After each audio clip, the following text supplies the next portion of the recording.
What's up, guys? This is Vic from Drop the Spotlight. We're here live with Jaime Fraina and Brian Walters. How you guys doing?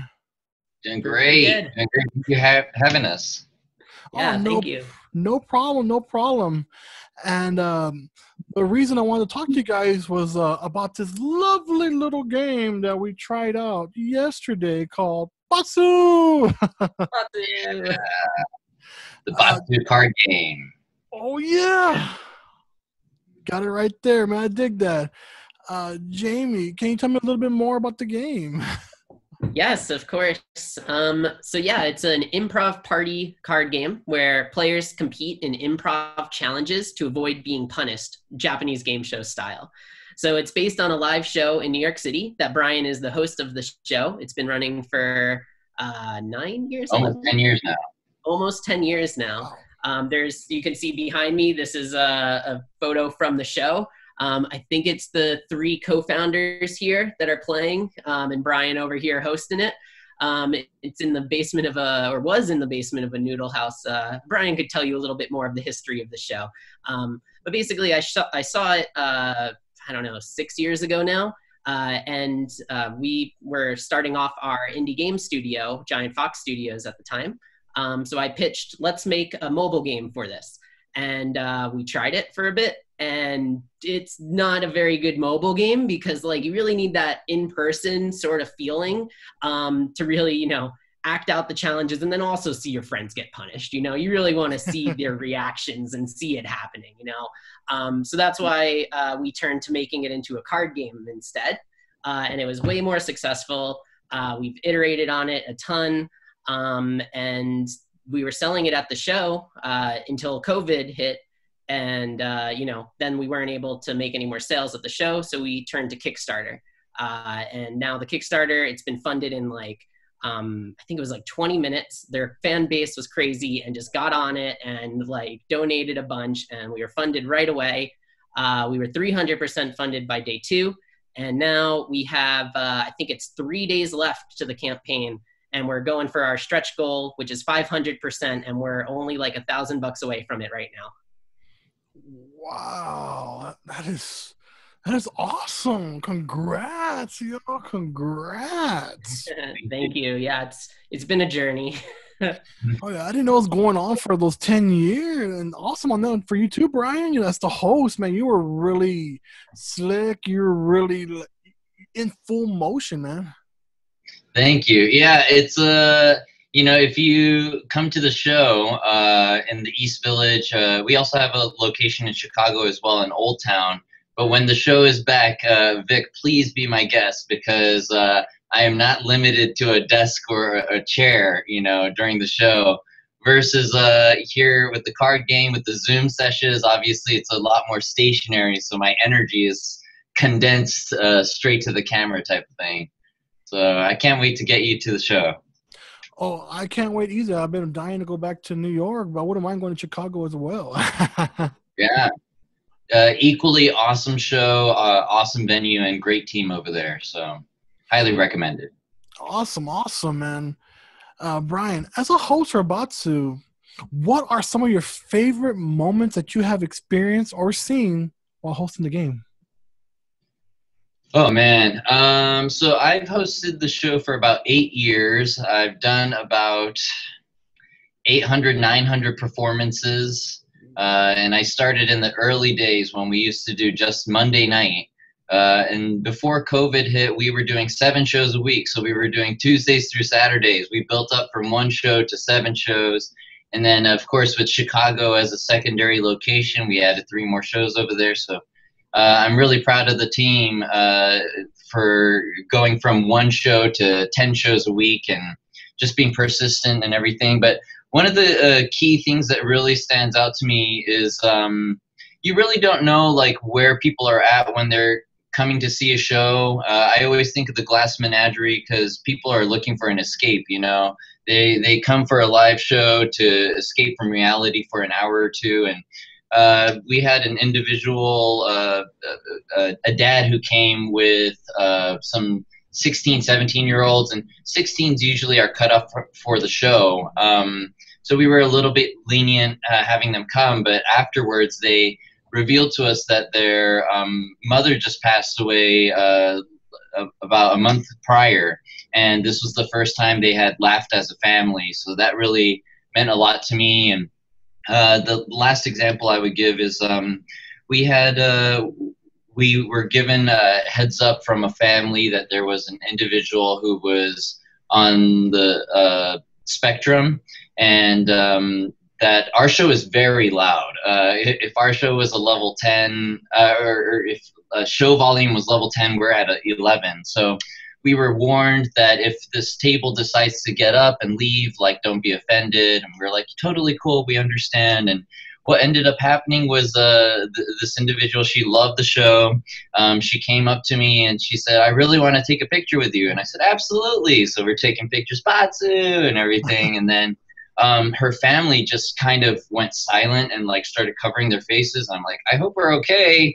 And then the dad came up to me and said, honestly, that was really special. You know, our daughter's in her 30s and we've never seen her smile on camera before. And that's the first time we've ever seen her smile on camera. So thank you for creating such a special moment for us. So those are the moments that stand out to me. Of course, there are a lot of hilarious comedy moments, but the heartwarming moments where we can touch people and have people escape from reality is what makes me happiest. Yeah. Oh, that's great to hear, man. It's great to hear, and it felt like a escape from reality. Just playing yesterday, my guard was a little bit up, but once you got everybody warmed up and releasing that guard, we just had so much fun. You know, doing things that we good. Yeah, I'm happy to hear that. Happy to hear it. Awesome. I know we touched base a little bit about Kickstarter and the overwhelming success.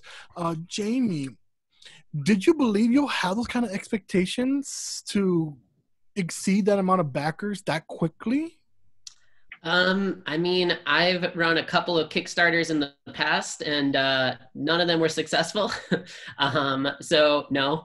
So I was very pleasantly surprised that we were funded in 20 minutes in the morning. That was a great start to the Kickstarter for sure. We definitely did a lot more research this time. I currently have a separate full-time job, so I wasn't able to put as much time as I would like to into it, but we had Sean and Meg on our team who were helping out a lot with getting things started, doing research, talking to people at Kickstarter, people who are marketing Kickstarters, just getting all the ducks in the row, having our pre-campaign page up.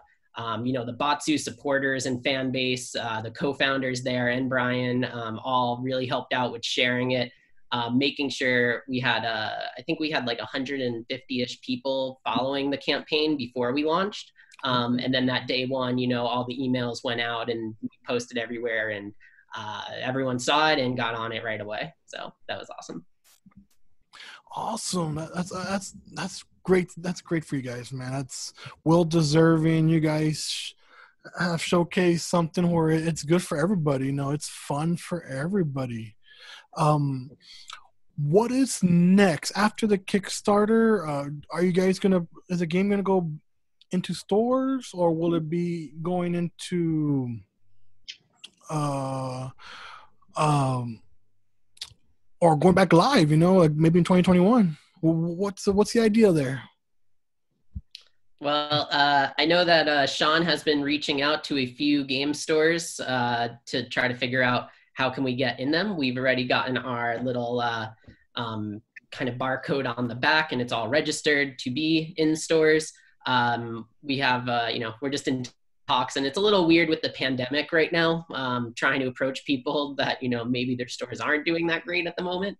And we are also looking out for publishers as well. So we have a list of ones that we want to line up and talk to, but at the moment, I'm just focusing on the Kickstarter, and we're doing this party tomorrow night, and we have a full weekend of fun stuff leading up to the final countdown. But ask me next week, and we might have a little bit more of a solid plan. Cool. Yeah, and in terms of BATSU, we are definitely planning to come back in the future in Chicago and in New York City. The question is when, the timeline is always being pushed back, not just with BATSU, but in society in general. So safety is our biggest concern, safety for our audience members, safety for our staff as well. So we just want the world to be in the best condition before we say, all right, we're officially back. So better safe than sorry. Yeah. Awesome. That's great to hear. That's great to hear. Now, I'll go out to one of the live shows, man. I'll let you know, man. I'm very excited. Yeah. And if you do more without that chair, whoo! Yeah, Brian, do you want to explain? Brian, you want to tell him about some of the punishments in the live show? Yeah, so basic, brief introduction of BATSU, the live game show. It's basically 4 improv warriors coming out to do improv challenges a la Whose Line Is It Anyway? And if they fail a challenge or if the audience doesn't find them funny, they receive a BATSU, or a punishment or penalty in Japanese. BATSUs could range from physically painful punishments like putting your hand in a mousetrap, shock collar on the neck, to eating, well, there's more audience participation. So the audience participation stuff is not more physical, but more embarrassing, like having to eat sushi off of a really hairy guy, or testing out the shock collar, that kind of thing. But if you volunteer, you get a free ticket to the show. And also, if you wear one of our Hachimaki headbands, we have a sake ninja that will come around and sneakily pour a fresh shot of sake for you before you even notice. And that is a lifetime guaranteed. So if you bring that Hachimaki headband back, the ninja will honor your request. So it's a lot of fun. It's a really crazy show, and there's a reason why we've been going for 10 years now. And yeah. The Hachimaki is available only at the $5 tier on our Kickstarter too. So you donate $5 and you get free shots at their show. So that's awesome. Deal right there. Yeah, the Hachimaki headband that Jamie is wearing right now, technically at the show venue, it is $20. So $5 on Kickstarter is quite a steal there. We highly recommend you guys jump on it. And even if you get a higher tier, you still get a Hachimaki headband. So it's not limited to the $5 tier. Awesome, that's great to know. I'll be making sure I get one of those. Well, maybe double, for my big forehead, one border. Yeah. Oh, awesome, that's great to hear. And Brian and Jamie, with the game being fun and exciting, what else do you want fans to know about the game that they may not realize when they are playing? Well, the first thing I will say is it is not limited to improvisers or performers. I've done about 15 sessions on Zoom now, and we have played with all types of people. I've played with a senior group of 65-year-olds. I played with a bunch of puppets. I played with some tech nerds. So it's all over the place. This game truly is for anybody, as long as you have a good attitude going into it, I think if you're a little shut off, then it could be a little bit difficult. But as you said, Vic, once you get loosey-goosey and have fun, it's just a blast, and you lift each other up, Yeah, I want to double down on that and say, yeah, some people are like, I'm too shy to play that. And you just get into it and you're with friends that it's definitely a lot easier. And some people, oh man, punishments, like that sounds, I don't know if I want to do everything on the cards, but that's why we have at the beginning of the game, players kind of agree on a backup punishment. So if you don't want to, I think the worst one for me is eating the dog treat in the punishment kit. That is definitely the worst. If you just don't want to do that, you guys can all agree ahead of time that I will, yell out of my window some random stuff at strangers instead. So you come up with something silly to do as a backup if you ever don't want to do something on the card. Jamie just mentioned it right now, but yeah, there is an ultimate edition of the game that you could get on Kickstarter for only $12 more, and it comes with the punishment kit, and the punishment kit comes with an assortment of smaller Batsus that you could do, like a little tiny squirt gun that you could shoot at the person who deserves the Batsu. You could pass that squirt gun around. There's that rubber hand from the 90s that you could slap somebody with. There's a clothespin that you have to keep on your face for a full challenge. The dog treat that Jamie just mentioned, it's an edible, edible for humans dog treat, and a whole bunch of other ones, including a tiny little hand that you have to caress somebody's face with or like pick their nose with. So lots of fun stuff in the Ultimate Edition, only $12 more from the original $27 Batsu card game. Yeah. Oh, you're having some fun up there, Jamie. I am, yeah. I'm just demoing all the things that Brian's talking about. Oh, that's great to hear. That's great to hear. Where can our fans find the game on social media, and they can keep in touch with the latest news? Yeah, the easiest way to get to our Kickstarter is getbatsu.com. Afterwards, we'll probably have a way to either do late pledges or maybe in a little bit like an online store, but getbatsu.com is definitely the place to go. If you want to follow us on social, Giant Fox Studios on Facebook or Instagram, and then that's Batsu NYC for the Batsu cast and show. We highly recommend you check out the Batsu NYC social medias, because our producer, Jay Painter, has agreed with a bunch of tiers. One of the tiers that he's doing is every $1,000 we hit, he gets shot with a paintball marker. So we have 7 shots so far, and he owes us an $8,000 one.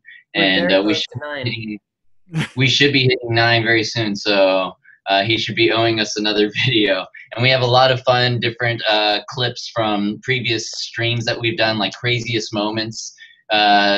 Vic, you had a moment yesterday where you poured 14 little ice cubes or more into your pants yesterday. So lots of fun little clips like that. Just go to Batsu NYC on our social media, and you can see all those videos. I'm already warmed up, so don't worry, I'm not frozen at all. That was really fun. I really enjoyed that, and that Batsu was so different, and it took me out of my comfort zone, but it was fun.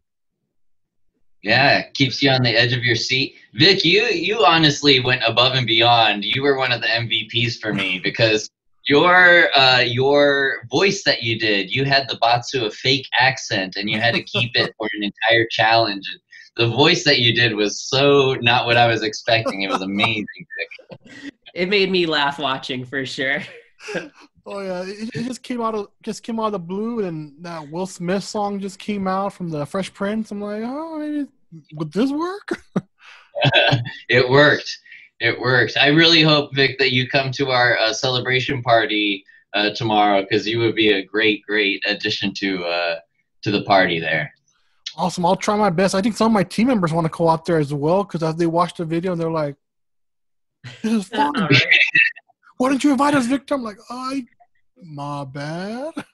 I think we should introduce the whole, thing we're doing Sunday with the team chicken and team wrestlers and whatnot for Friday's party as well. So. Yeah. So we're gonna have 4 separate teams: Team Chicken, Team Wrestler, Team Pirate, and Team Ninja. These are all famous characters in our show, and we'll have a bunch of people on these teams. And so it's not limited to player 1, player 2, player 3, player 4, but we will intersperse them. Let's see who will be good for this challenge, and then you put your best player in, type of thing. And whoever fails deserves the Batsu. So. Yeah. And if you don't want to, play and you feel a little shy about it, you could just stay in the chat and watch. And because Zoom has that poll feature, we'll be putting out the poll so the audience can decide who to get punished on the stream or in the party.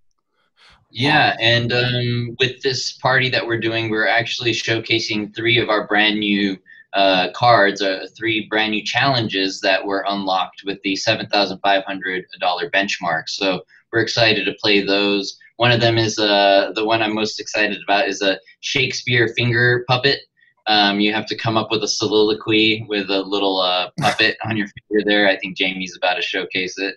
That's one of the finger one here today. They're all different in each box. So the Ultimate Edition now comes with a little finger puppet in each box because we hit that stretch goal. So they're all, there's a duck, there's a frog, there's all sorts of silly little animals you get in there. That's so cool. Awesome.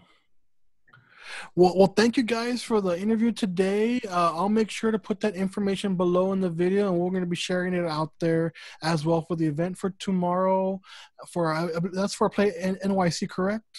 So for tomorrow is the party for our Kickstarter going into its final weekend. Okay. It's kind of an unofficial Play NYC after party since it kind of ends right as the day ends. But on Sunday, we will be part of Play NYC. And I don't know if you've been to one of their trivia night things, but the host of their trivia night is going to be a player in our stream on Sunday. Ooh, that's going to be a goodie. We'll make sure to put the links below and let our fans know about it, as well as the Kickstarter, so they can continue to donate and get you guys beyond that 1,000 mark, maybe even farther, you know? That'd be cool. That'd be great. That'd be great. Yes. Well, Jamie and Brian, thank you guys so much for being part of the interview. I had so much fun with BATSU yesterday. Nice. All right. Thank you so much for having us. Oh, no problem. Thank you. Thank you. No problem. All right, guys. Check them out. Check out the game. Have some fun. And, of course, BATSU. BATSU.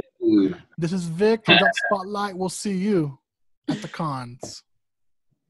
Bye-bye.